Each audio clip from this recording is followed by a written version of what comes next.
Hello and welcome to, I believe, 238 is the correct number. It's either 238 or... No, it is 238. It's definitely not 328.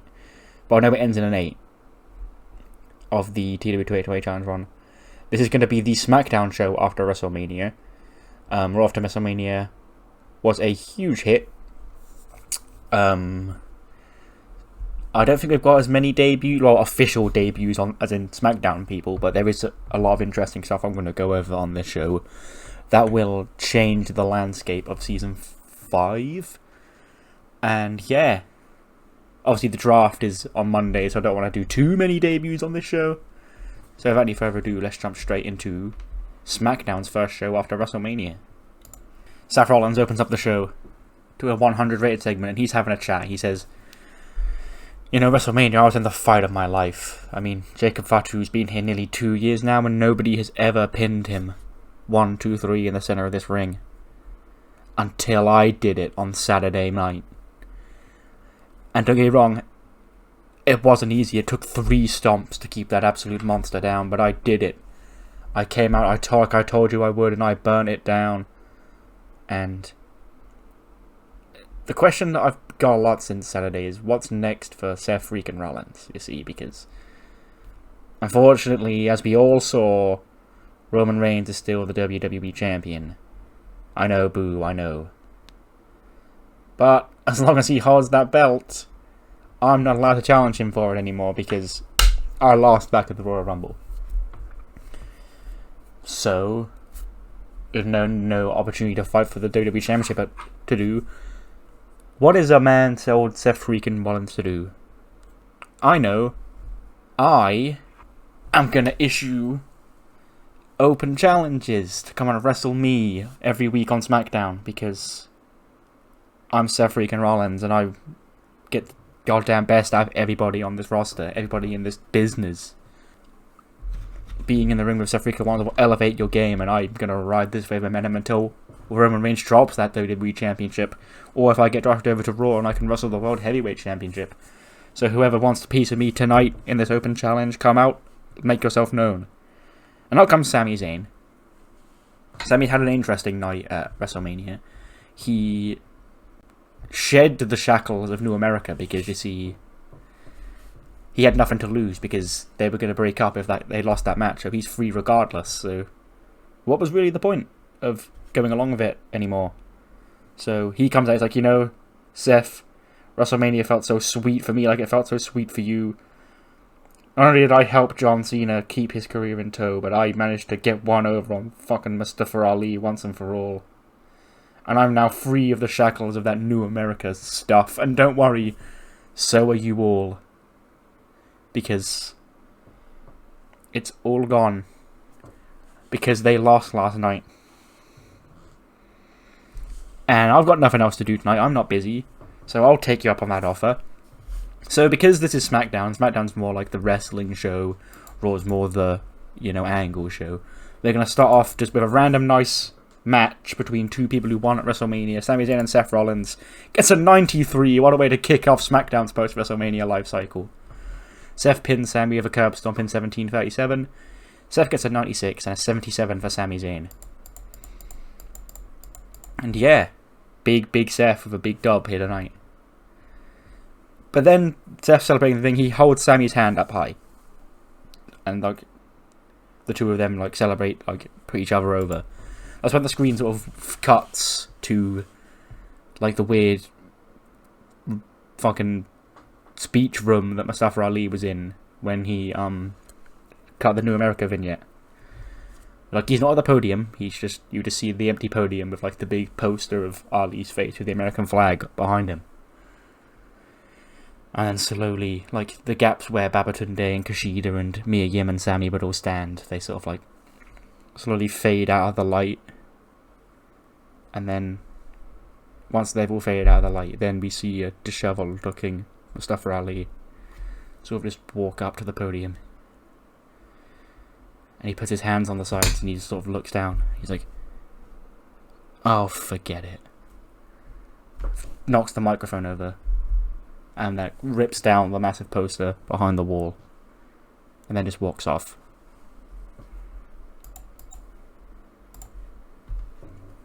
.62. Dakota Kai gets a 5-minute 22 victory here over Cora Jade. We have a Scorpion Kick. This isn't a call-up for Cora, but it's also not just a random developmental guy gets beaten match. I'll explain more in a couple of segments' time. She is here for a reason. It's not an official call-up to SmackDown, but it's not just, oh, I needed somebody from NXT to lose. There is a reason why this is happening. Dakota wins in 5 minutes 22 with a Scorpion Kick. Cora gets a 38 and Dakota gets a 70. And yeah, just a way to get the new champion on the show. She gives a big champion entrance. I've got not really anything for her to say this week, so she can just go out there and show why she's the champion, kick someone's head off, come out with the belt, change Cora's gimmick really quick. Nice. And yeah, that's a good thing that got great, because she's going to have a nice little story brewing soon. But after that is a moment of bliss. And Alexa's like, ladies and gentlemen, last week on a moment of bliss, I shocked the world. I announced that some of women's wrestling's legends of the past will be involved in the WrestleMania Women's Battle Royal at WrestleMania, including Trish Stratus and Lita, Michelle McCool and Molly Holly. And I was supposed to win that match. That was supposed to be my night. But instead, Asuka won it. Asuka. Okay. Well, unfortunately for me, luckily for me, that wasn't the end of Asuka's night, because she got her comeuppance the next night, because she confronted the woman who is my guest here tonight. SmackDown's official newest women's signing, Miss Utami Hayashishita. And Utami comes out. She sort of sits on the chair. She's like, "Hi, Utami, how are you? How does it feel to finally be here on SmackDown?" She's like, sort of looks really skeptical, because all she knows about Alexa Bliss is that she's a bitch. And she's like, "It's great." And Alexa's like, "Oh, cool. Okay, so, but among the litany of reasons that you chose to join SmackDown, how high did a dream match with Alexa Bliss rank on your scale? I know it's right at the top, but how high at the top?" And Utami's like, "I came to SmackDown because I want to fight the best." And Alexa's so flattered. She's like, "Oh, thank you." And then Utami's like, "Yeah, Sasha Banks, Io Shirai, Bayley, Bianca Belair, Kairi Sane, especially the SmackDown Women's Champion Dakota Kai." And Alexa's like, "And?" And Utami's like, "What? I want to wrestle the best." And Alexa's like, yeah, I got that, but you can't want to wrestle at the best, but you missed out a couple of important names here."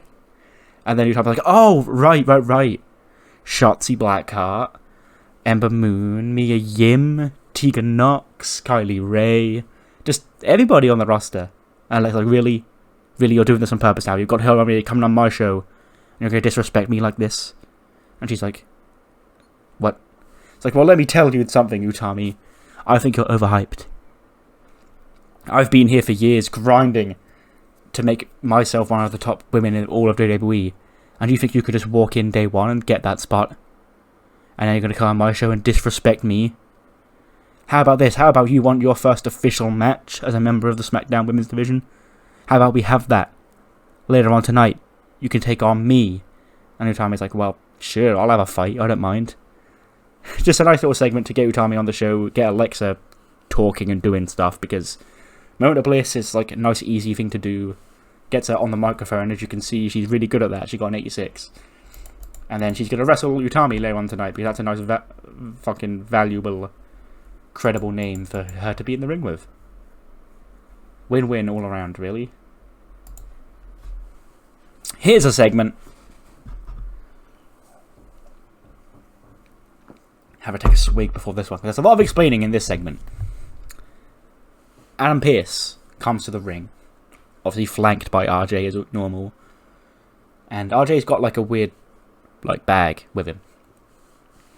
And Adam Pearce is like, "Ladies and gentlemen, as your SmackDown general manager," and then he's like, "General managers," and he's like, "RJ, please let me do this, okay?"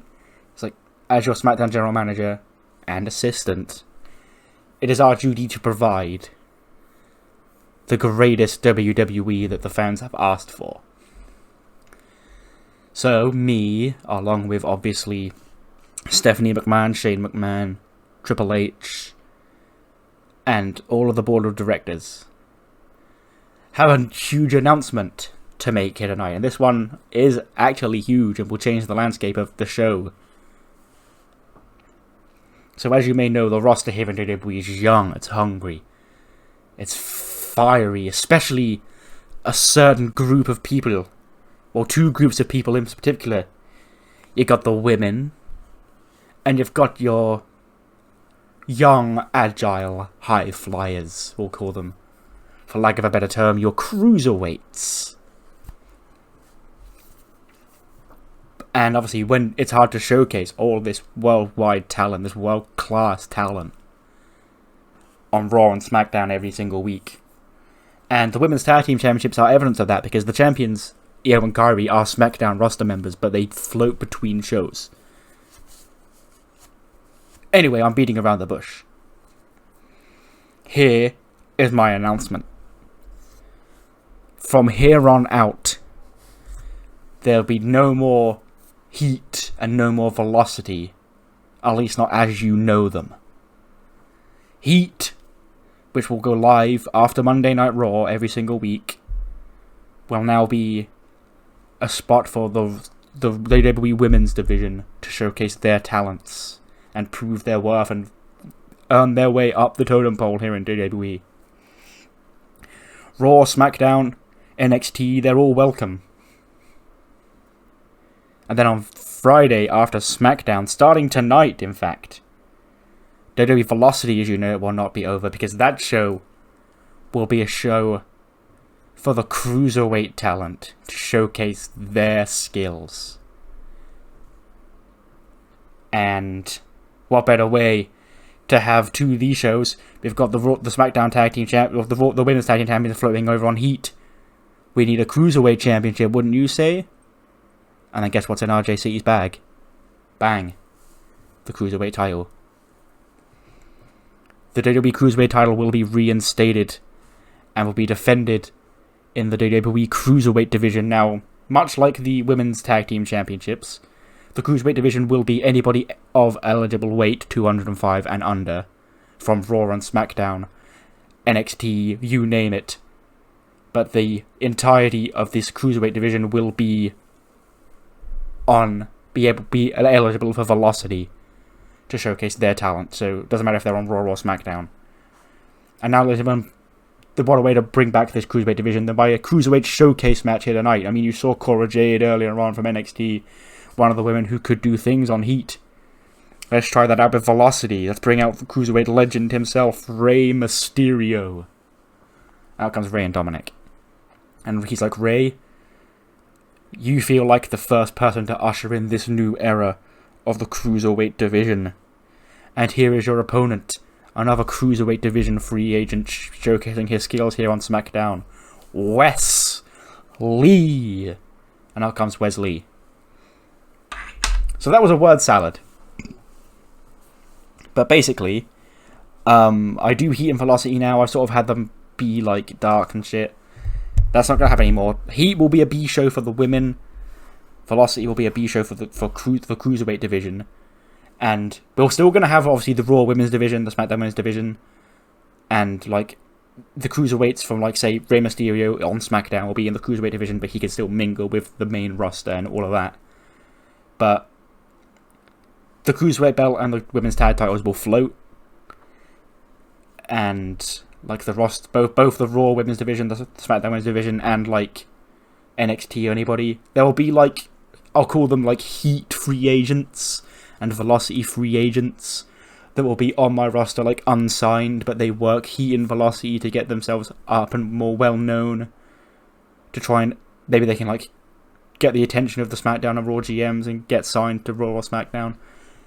But it's going to be just a way of a showcase, like, the lower tier women, and maybe even some of the upper tier women as well, and, like, the Cruiserweight division, because they said, I've got a goal to bring that title back, so I'm going to do it, but didn't want to crowd my roster too much. So, like, for example,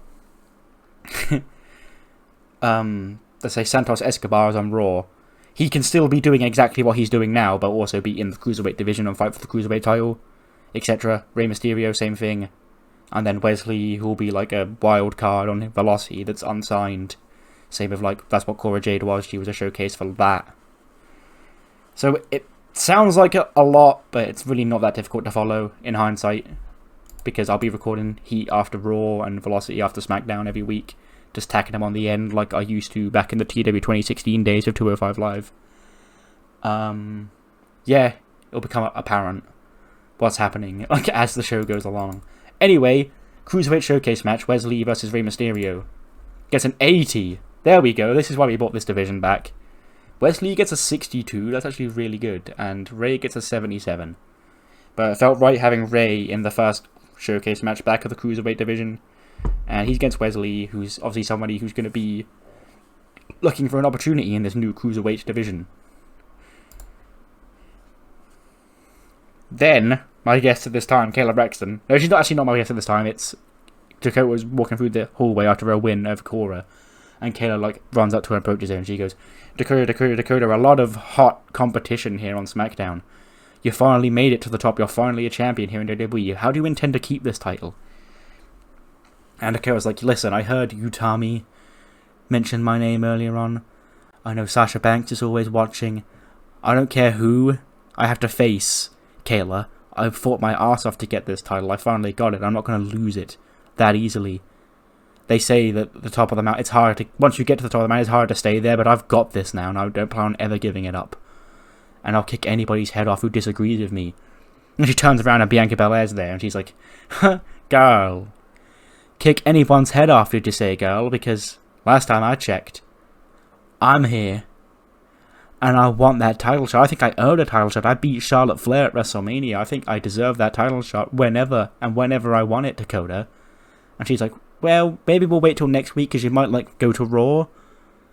And then you can jog on, okay? So let me just leave. And then she turns around the other way and Io and Garvey stood there. And Io's like, I won at WrestleMania 2. I want my title back.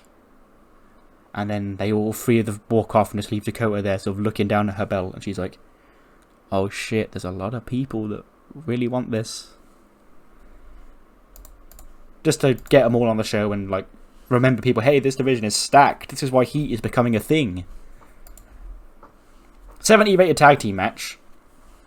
After their shocking arrival at not arrival, but repackaging at WrestleMania as a part of the House of Black. Southwell Subculture actually beat the Street Profits in 6 minutes 13. Mark Andrews pins Montez Ford with a moonsault. Andrews gets a 74, Webster with a 71, Angelo with a 73, and 80 for Ford. Just, you know, they've sort of been floating. Andrews and Webster are two guys, like, who will benefit from being on Velocity. I'm going to say this now. There will probably never be Cruiserweight Tag Team Championships. Because the Velocity belt is the Cruiserweight belt, which floats just like the women's tag titles do. They are, in essence, they are Heat and Velocity belts, but they're not. They're just WWE belts.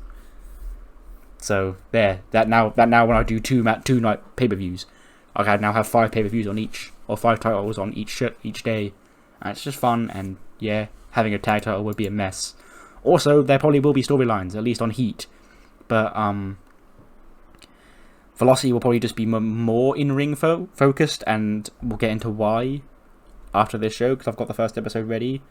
And, like, yeah, there's something I need to talk about on there, how we're going to crown the champion and all sorts. But like how I was supposed to differentiate Raw and SmackDown, make Raw like more of the angle-heavy show and SmackDown more wrestling, that will be very apparent with Heat, because the women will also be having a lot of angles on Heat and shit. Anyway, speaking of angles, Kevin Owens show. He says, ladies and gentlemen, welcome to a post-WrestleMania edition of the Kevin Owens show. Now I know you all want to talk about me and my moral victory over AJ Styles at WrestleMania. Because sure, the pesky records may say that I lost that match. But guess who's here tonight? Me. Guess where AJ is? Nowhere to be found. Injured. Dunzo. You're never going to see him back here ever again. That's all because of me, Kevin Owens. Anyway, I was given the privilege of welcoming the United States Champion, Mr. Braun Breaker. Then he comes out, Braun, with his title, beating Randy Orton at WrestleMania. And I was like, Braun Breaker, look at you. You know, I know Randy Orton just said this, and you've just finished whooping his ass for saying it. I mean, can I get a hell yeah for Braun Breaker whipping Kevin Owens' ass? And Breaker's like, what are you doing, buddy?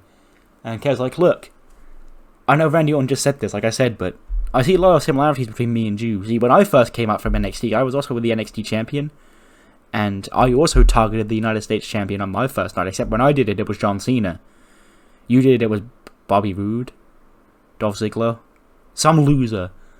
Okay, you didn't like me, I attacked John Cena, I beat John Cena in my first pay-per-view match here in WWE. It wasn't for the title, but I was already the NXT champion. And then, Braun, you outdid that. You outdid my debut because you won the title on your first official night on SmackDown. You're so strong and like just so great that you managed to beat Bobby Roode in a minute to take the title. And Braun's like, thank you?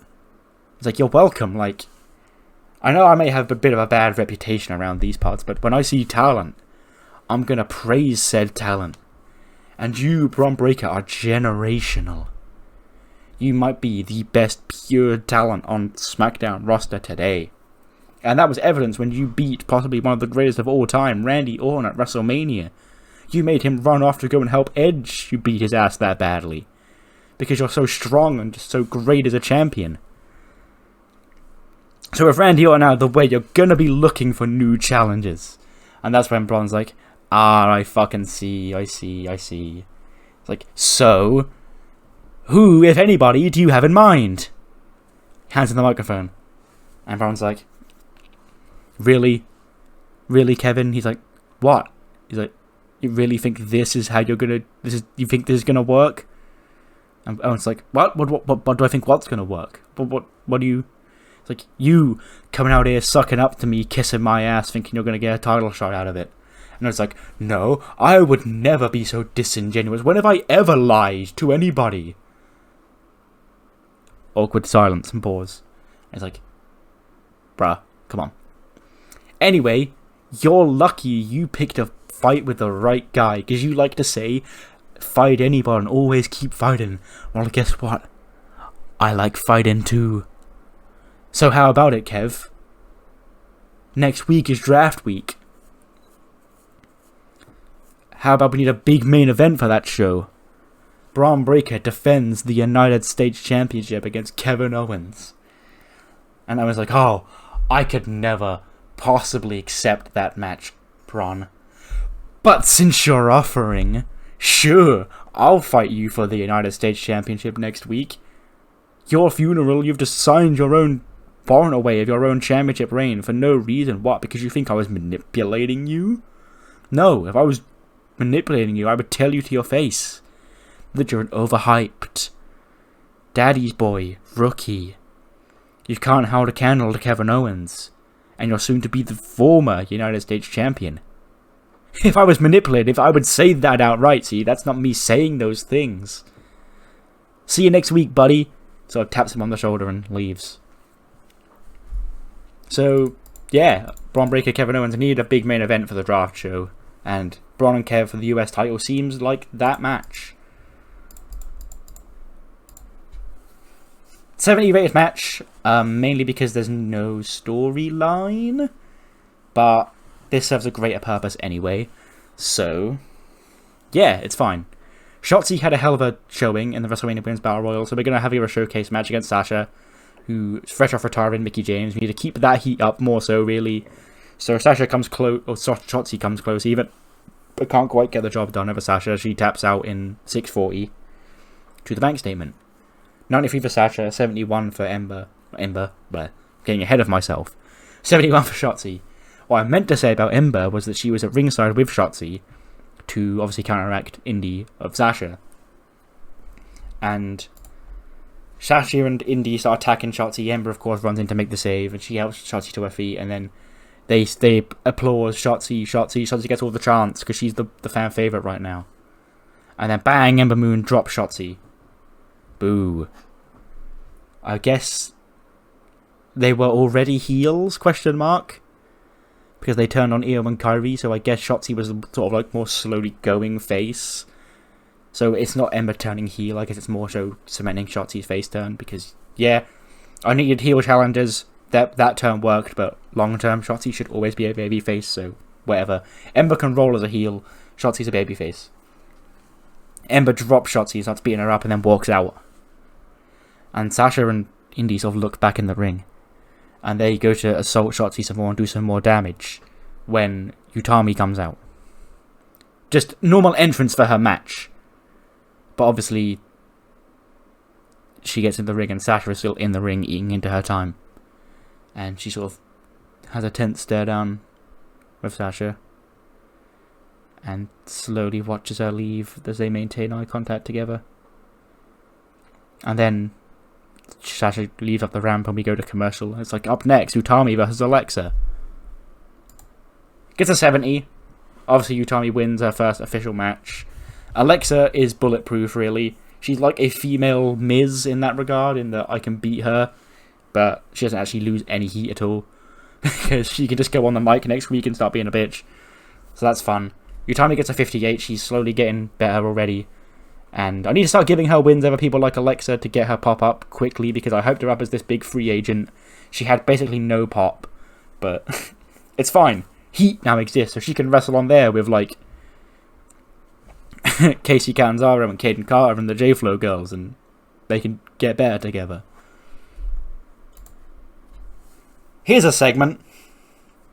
Candice and Johnny are chatting backstage, and Bayley walks up, because obviously Bayley and Candice were at WrestleMania together, and she's like, you know, Candice, I really feel like I let us down at WrestleMania. And Candice's like, no, Bayley, you didn't let anybody down. Like, shit happens, you know. We gave it our best, but Io and Kairi are like the greatest women's tag team of all time, and Io is like the greatest Raw Women's Champion of all time. There's absolutely no harm, no foul. We don't lose anything in defeat here.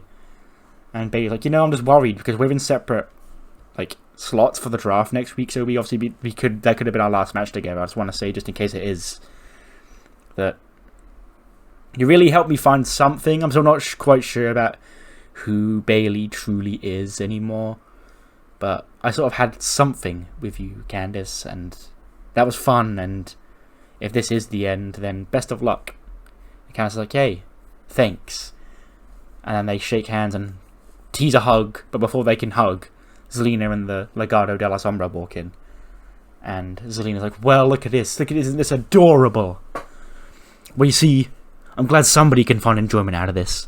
Because him, right there, pointing at Johnny, like, he ruined our WrestleMania. He wasn't even supposed to be at WrestleMania, yet he still had to come in and ruin Andrade's day. He had to ruin Cruz del Toro's day. He had to ruin Joaquin Wilde's day. You can sit there and looking like that all you want, Candice and Johnny. Because this isn't over.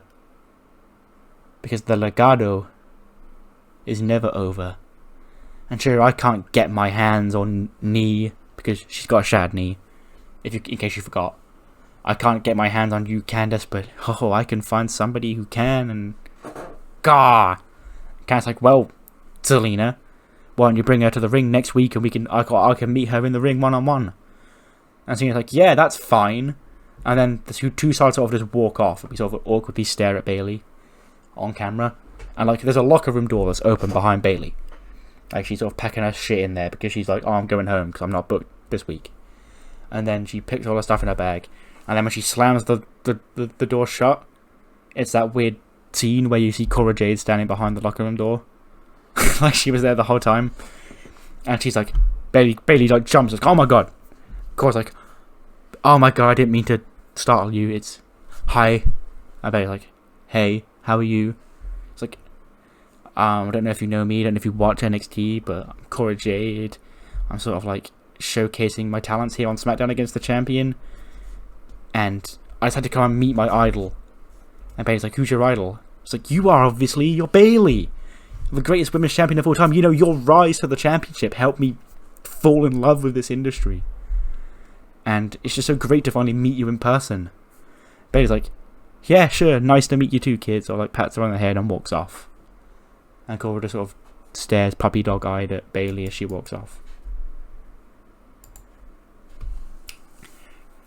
Tribal Chief time. He's not out here to say a lot, honestly. Because I do have the opponent planned. Because, again, with the pay-per-view schedule, SmackDown's first pay-per-view is actually week 2 of May. Judgment Day. So, there will be a couple of weeks where some of the stories sort of just are filler. And that's fine. I actually like booking that way. And there'll also be a lot more big TV episodes in between pay-per-views. But I don't have to crown, like, Roman Challenger right tonight. So he can just come out and just, in general, gloat about beating The Rock. Insult Jimmy and Jacob about losing at WrestleMania and how, that's one strike against them. But Roman's in such a jovial mood that he put Dwayne down. And he's the real head of the table.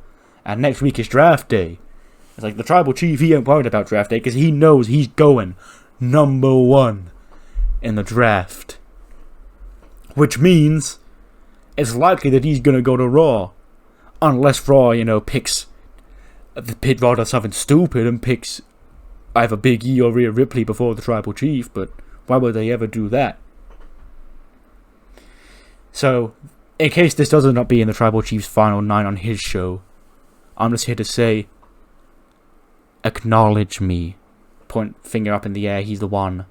He beat The Rock and he's riding Cloud 9. Spoiler alert, this won't be his final night on SmackDown. But I want to plant that seed. Like, maybe it will be because the draft is coming up next week.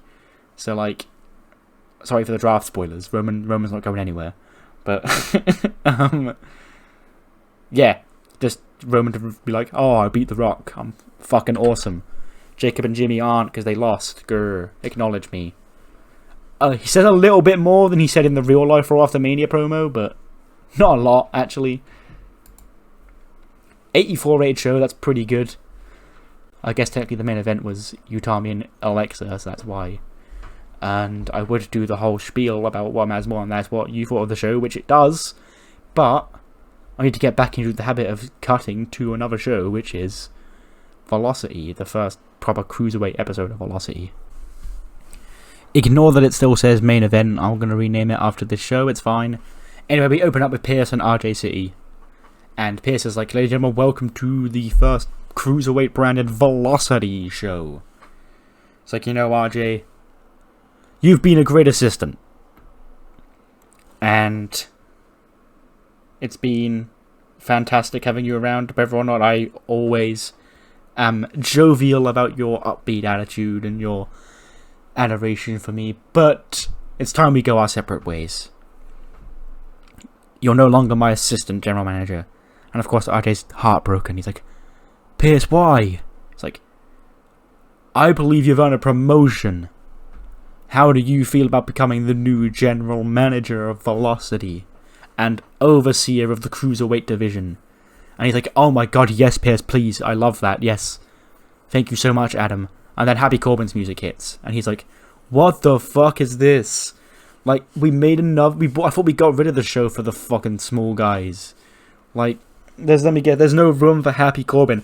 I'm excluded from this show for being a fully grown man. But it's fine, because my good short friend Knee Jerk Niece here is a cruiserweight legend, and he's gonna be on this show. And he's like, yeah, what do you get when you cross Velocity with Happy Corbin? Haha. Corba, some shit joke. And then he's like, Artie's like, it's funny you're out here, Knee Jerk, because you can be in the first match of the new era of the cruiserweight division against a former world heavyweight champion, Oney Lorcan. Throw him up. He's here to kick ass in the cruiserweight division. And he gets a 74. Knee Jerk Niece and Oney Lorcan only wins the Flying Blockbuster, the first match of the cruiserweight era. He gets a 71. Niece gets a 64.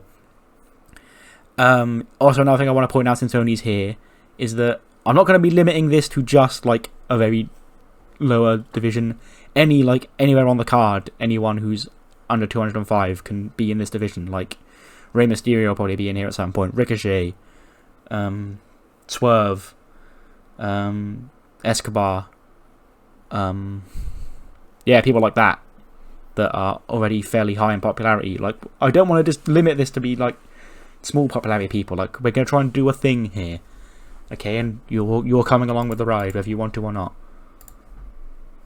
74 tag team match. The former extras, August Grey and Adrian Alanis, are just going to be a cruiserweight tag team here, and they lose to Death from Above. Get them a nice win because they do job a lot, I've noticed. Metalik pins Adrian Alanis with a fireman's carry fisherman driver, the Metalik driver. 61 for Lindsay, 82 for Grand Metalik, 51 for Alanis, and a 54 for August Grey. Damn. Fuck. I thought that this was going to be a banger main event, but Drew Gulak got injured. Humberto and Drew Gulak was the main event. Two old school 205 Live guys. But only gets a 68, unfortunately, because Gulak sustains floating bone chips. I don't know if that's painful or not. Doesn't sound it. Maybe it is. And it might keep him out, maybe not. But he wins with a Gulak in 14:02. 60 for Humberto and a 75 for Gulak. And then we cut back to RJ's office. Because as you can see, already it's a more wrestling-based show. Heat will have a lot more angles, but I'm probably going to keep 3 matches a show as a theme for both. It's just that velocities will be longer, with less angles involved. But RJ's here. He's talking about how he's going to crown the first new Cruiserweight champion. And he's come up with a brilliant idea. The Cruiserweight World Cup. This thing will start... This is a shoot, by the way. This thing will start next week. And will end at SummerSlam. We're doing a proper full 32... I've already got to take away my thing about 3 matches a show, because there's 4 matches a show starting from next week. A full 32-man proper World Cup bracket. Taking 32 cruiserweights from Raw, SmackDown, NXT, sign a couple of new ones, bringing back a couple of veterans. I've put them all into a bracket. And that's going to start next week, and it will genuinely go all the way until SummerSlam, and the finals will be at SummerSlam to crown the new Cruiserweight champion.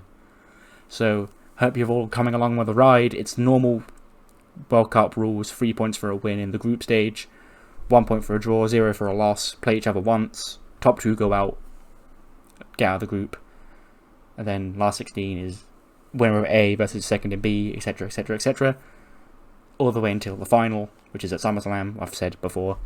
But yeah, that's just a big announcement. It's like, oh shit, that's a big cool thing that I kind of want to watch this show to see. How is that going to work?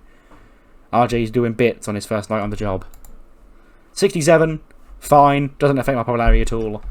But yeah, velocity will be here to stay. It's normally probably going to be shorter than Heat, because it will mainly be matches. I realise that means like tag matches and shit like this won't be happening for like 4 months.